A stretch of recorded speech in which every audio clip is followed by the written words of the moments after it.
So in this section of the greenhouse we have this is the warm section. And most of what I have in here are divided amongst two different genera.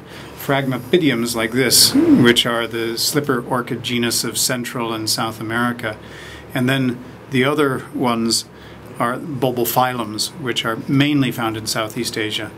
But there's about 30 other genera in this warm section as well.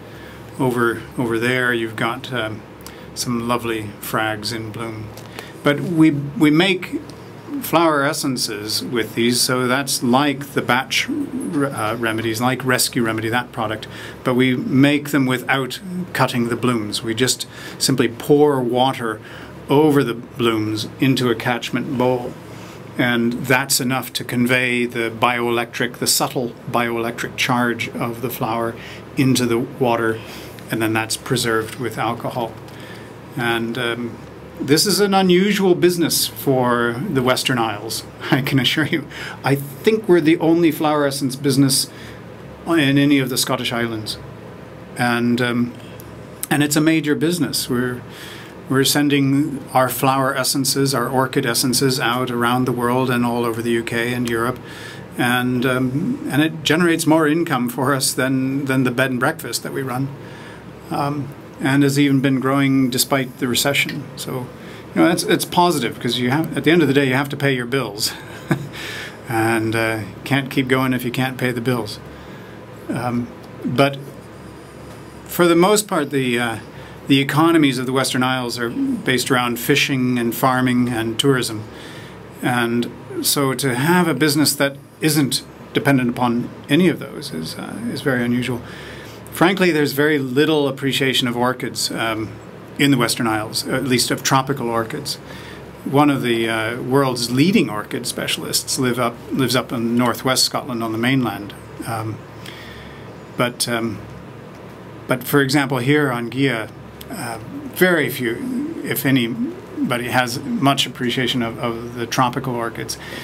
It's such an unusual thing. People just get bitten by the orchid bug, and that's what happens.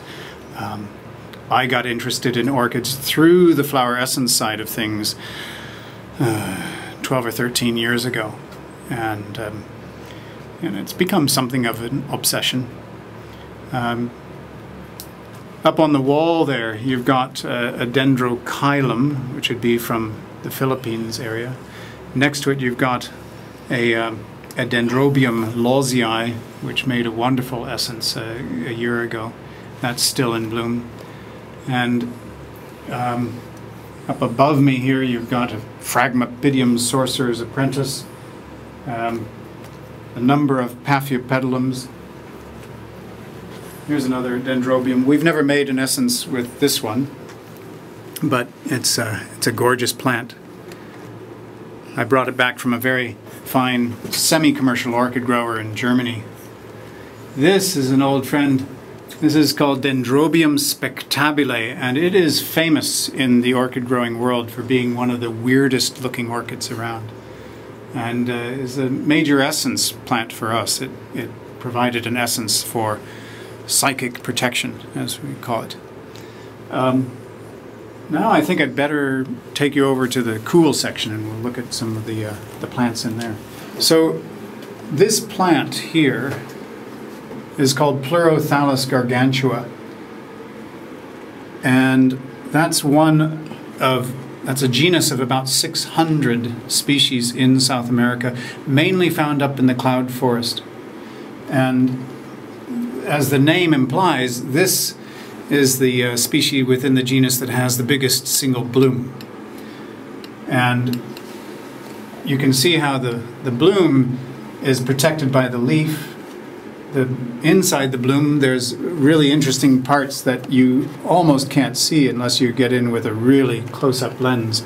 So the jewels of the bloom, as it were, are carefully protected by this dark bloom itself. Again, that's another one that provided an essence for psychic protection. Up here is a more typical size of Pleurothallus. These guys mostly grow at like 2,000 meters up the mountainside. Now, there's another really big genus in South America. Oops, careful with that one. Yeah. It's okay. Yeah, there. Okay. Called Masdevallia. And this is Masdevallia ayabacana from Peru. And there's about 600 species of Masdevallia. Here's another very interesting genus called Scaphocephalum. And there's just, some of them are so tiny. There's about 50 species of Scaphocephalum. Now, if you can, oh, by the way, this is a Phragmipidium hybrid called Phrag Hanapapa. And this is the lady that seduced me. This is the orchid that started off this whole obsession of mine with orchids. That produced an essence that we call unveiling affection. It opens up the heart so that you have affection for the world and also for yourself. Now, over here, you've got another little Scaphocephalum.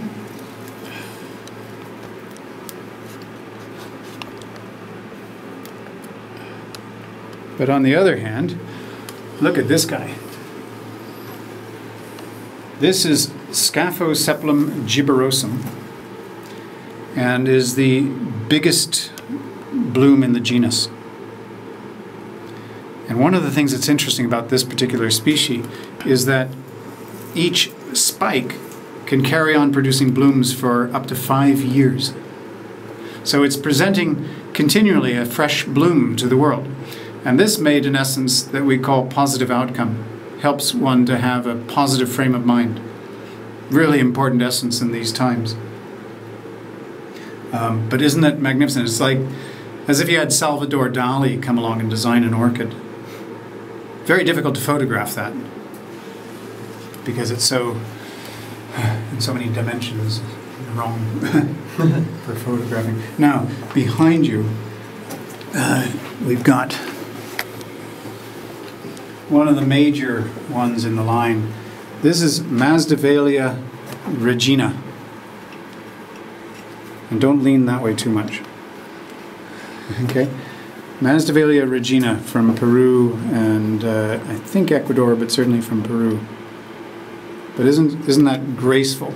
I don't worry about you touching the middle. It's the side that I'm worried about. This one here. Because there's this guy here I don't want you squishing. This is a close cousin of Masdevallia regina. This one is called Masdevallia princeps. And we've used these in producing an essence that's called Crown of Consciousness, which is probably difficult to explain in a general release video. Up here, you've got a Restrepia. That's again a genus of about 50 species. Here's another Scaphocephalum. This plant, wonderful plant that I brought back from Gunther Ludwig, the semi-commercial orchid grower in Germany, that I admire his skills enormously. Here you can see another Scaphocephalum gibberosum, and there's a whole bunch of spikes. And this plant is simply in bloom constantly throughout the year. You know, it's good if